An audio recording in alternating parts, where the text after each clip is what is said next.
വേനലവധി കഴിഞ്ഞ് സംസ്ഥാനത്തെ സ്കൂളുകൾ തുറക്കുന്നു. കുട്ടികളെ വരവേൽക്കാൻ വിദ്യാലയങ്ങൾ ഒരുങ്ങി. അല്പസമയത്തിനകം Alappuzha Kalavoor government higher secondary സ്കൂളിൽ പ്രവേശനോത്സവം മുഖ്യമന്ത്രി ഉദ്ഘാടനം ചെയ്യും. 3 ലക്ഷത്തോളം കുട്ടികൾ 1ാം ക്ലാസ്സിൽ പ്രവേശനം നേടും. വലിയ ആഘോഷമാണ്. എല്ലാ സ്ഥലത്തും ഇത് 20 തന്നെയാണ്. ഒരു മാസം മുമ്പേ ഉള്ള നല്ല തയ്യാറെടുപ്പുണ്ടായിരുന്നു.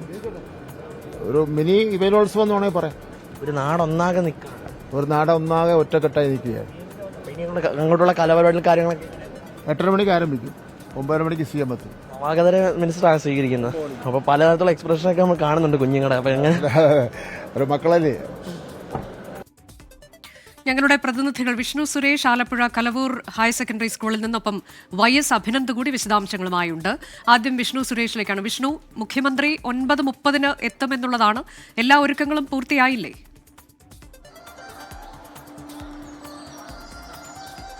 അനുജ, സംസ്ഥാനതല പ്രവേശനോത്സവത്തിന്റെ എല്ലാ ഒരുക്കങ്ങളും പൂർത്തിയായി. മുഖ്യമന്ത്രി അല്പസമയത്തിനകം തന്നെ എത്തും. വിദ്യാഭ്യാസ മന്ത്രിയും കൃഷി വകുപ്പ് മന്ത്രി പി പ്രസാദും ഇവിടെ എത്തിയിട്ടുണ്ട്. അവരാണ് വിദ്യാർത്ഥികളെ, അതായത് 1ാം ക്ലാസ്സിലെ വിദ്യാർത്ഥികളെ പ്രവേശനോത്സവത്തിന് വേണ്ടി ആ ക്ലാസ് മുറികളിൽ നിന്ന് ഇങ്ങോട്ടേക്ക് എത്തിച്ചത്. ഇപ്പോൾ ദൃശ്യങ്ങളിൽ കാണാം. ഈ കുഞ്ഞു വിദ്യാർത്ഥികളുമായി മന്ത്രി പി പ്രസാദ് അടക്കമുള്ള ആളുകൾ സംസാരിക്കുകയാണ്. വർണ്ണ കിരീടങ്ങളൊക്കെ വെച്ചു കൊടുത്താണ് അത്തരത്തിലുള്ള അവർക്ക് വേണ്ടി വിപുലമായൊരു പ്രവേശനോത്സവം ഒരുക്കിയിരിക്കുന്നത്. ഏകദേശം 3 ലക്ഷത്തോളം വിദ്യാർത്ഥികളാണ് ഇന്ന് 1ാം ക്ലാസ്സിലേക്ക് എത്തുന്നത്. പല മിക്സഡ് ഓഫ് എക്സ്പ്രഷൻസ് ആയിരുന്നു. പലരും കരയുന്നുണ്ട്, പക്ഷെ കരച്ചിലൊക്കെ വളരെ കുറവാണ്. കുട്ടികളെല്ലാവരും തന്നെ വലിയ സന്തോഷത്തിലാണ്. ഒരുപക്ഷെ പുതിയ കൂട്ടുകാരെയൊക്കെ കിട്ടുന്നതിന്റെ സന്തോഷം നമ്മൾ ഈ ക്ലാസ് മുറികളിലേക്ക് ചെല്ലുമ്പോൾ അങ്ങനെ കരച്ചിലില്ല. പൊതുവെ എല്ലാവരും വലിയ സന്തോഷത്തിലാണ്. അല്പസമയത്തിനകം തന്നെ ഉദ്ഘാടന പരിപാടികൾ ആരംഭിക്കും. സംസ്ഥാന സർക്കാരിന്റെ പ്രവേശനോത്സവ ഗാനത്തോടു കൂടിയായിരിക്കും ഉദ്ഘാടന പരിപാടികൾ തുടങ്ങുക. അത് കൊട്ടാരക്കരയിലുള്ള ഭദ്ര എന്ന 8ാം ക്ലാസ് വിദ്യാർത്ഥിയായ ഭദ്രയാണ് ഈ ഗാനം എഴുതിയിട്ടുള്ളത്. അൽഫോൺസ് ആണ് മ്യൂസിക് നൽകിയത്. ആ ഗാനത്തിന്റെ ദൃശ്യാവിഷ്കാരത്തോടു കൂടിയായിരിക്കും ഉദ്ഘാടന പരിപാടികൾ ആരംഭിക്കുക. വിപുലമായ പ്രവേശനോത്സവ പരിപാടികളാണ് ഇവിടെ സജ്ജീകരിച്ചിട്ടുള്ളത്. ആലപ്പുഴ കലവൂരാണ്. ജില്ലയുടെ ചുമതലയുള്ള മന്ത്രി പി പ്രസാദ്, വിദ്യാഭ്യാസ മന്ത്രി ശിവൻകുട്ടി അടക്കമുള്ള ആളുകൾ എത്തിയിട്ടുണ്ട്. അവർ വിദ്യാർത്ഥികളുമായി സംസാരിച്ചു.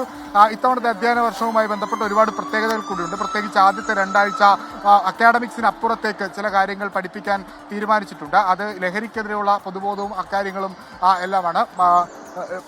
മന്ത്രി പി പ്രസാദ് നമുക്കൊപ്പം ചേരുകയാണ്. വലിയ സന്തോഷമാണ്. കുഞ്ഞുങ്ങളൊക്കെ അനേക സന്തോഷത്തിലാണ്. നമ്മളൊക്കെ ഒരു ആ കാലഘട്ടത്തിലേക്ക് നമ്മളും പോവുകയാണ്. വളരെ സന്തോഷകരമായിട്ടുണ്ട്. ഇപ്പം കുഞ്ഞുങ്ങൾ, രക്ഷകർത്താക്കൾ എല്ലാവരും എല്ലാ സ്കൂളുകളിലും പ്രവേശനോത്സവം എന്നാൽ കേരളത്തിൽ ഏതാണ്ട് ഒരു ഉത്സവം പോലെ തന്നെ ആയിപ്പോയിട്ടുണ്ട്.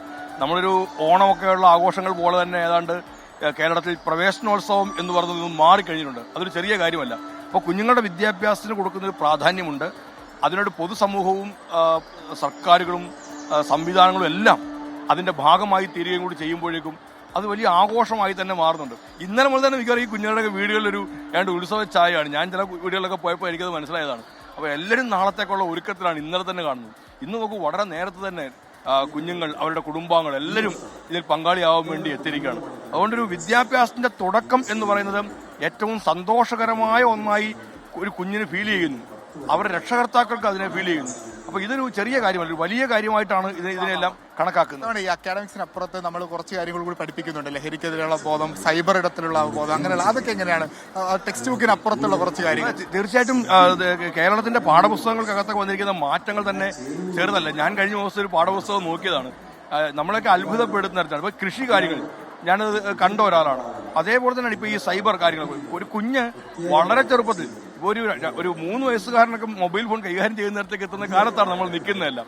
അപ്പൊ അവര് ഈ സൈബർ കാര്യങ്ങളെ കുറിച്ച് അവർക്ക് തന്നെ ബോധ്യപ്പെടുന്ന തരത്തിൽ, മനസ്സിലാക്കുന്ന തരത്തിൽ കുട്ടികളിൽ തന്നെ അത് എത്തിക്കേണ്ടതുണ്ട്. അപ്പം മുതിർന്നു കഴിയുമ്പോൾ നമ്മൾ അതിനെക്കുറിച്ച് പറഞ്ഞിട്ട് കഥയില്ല. അപ്പൊ വിദ്യാഭ്യാസത്തിൽ എന്തെല്ലാമാണോ അടിത്തറയിടണം എന്ന് നമ്മൾ പറയുന്നത് അതെല്ലാം ഗൗരവതരമായി ഉൾക്കൊണ്ടിരിക്കുന്നു എന്നുള്ളത് നമ്മുടെ വിദ്യാഭ്യാസ മേഖലയുടെ ഏറ്റവും വലിയ പ്രത്യേകതയാണ്. നമ്മുടെ പാഠപുസ്തക കമ്മിറ്റിയും വിദ്യാഭ്യാസ വകുപ്പും എല്ലാം ഈ കാര്യത്തിൽ വളരെ ഗൗരവതരമായ ഇടപെടൽ നടത്തി. അത് നമ്മുടെ ഭാവിയെക്കുള്ള കരുതലാണ്. ഭാവിയോടുള്ള വളരെ പോസിറ്റീവായി എങ്ങനെ നമ്മുടെ ഭാവിയെ രൂപപ്പെടുത്തിയെടുക്കാം എന്നതിനുള്ളൊരു കാര്യമാണ് ചെയ്തിരിക്കുന്നത്. അങ്ങേയറ്റം നല്ല കാര്യമായിട്ടാണ് എനിക്ക് തോന്നുന്നത്. അനുജ, അതാണ് എല്ലാവരും വലിയ സന്തോഷത്തിലാണ്. പ്രവേശനോത്സവം ഒരു വലിയ ആഘോഷമായി മാറിയിരിക്കുന്നത്. അല്പസമയത്തിനകം തന്നെ ഔദ്യോഗിക ഞാൻ വിഷുവിലേക്ക് തിരികെ എത്താം. ആലപ്പുഴ കലവൂർ ഹയർ സെക്കൻഡറി സ്കൂളിലാണ് പ്രവേശനോത്സവം. അതിന്റെ തത്സമയ വിവരങ്ങളിലേക്ക് നമ്മൾ ഒരിക്കൽ കൂടി എത്തും.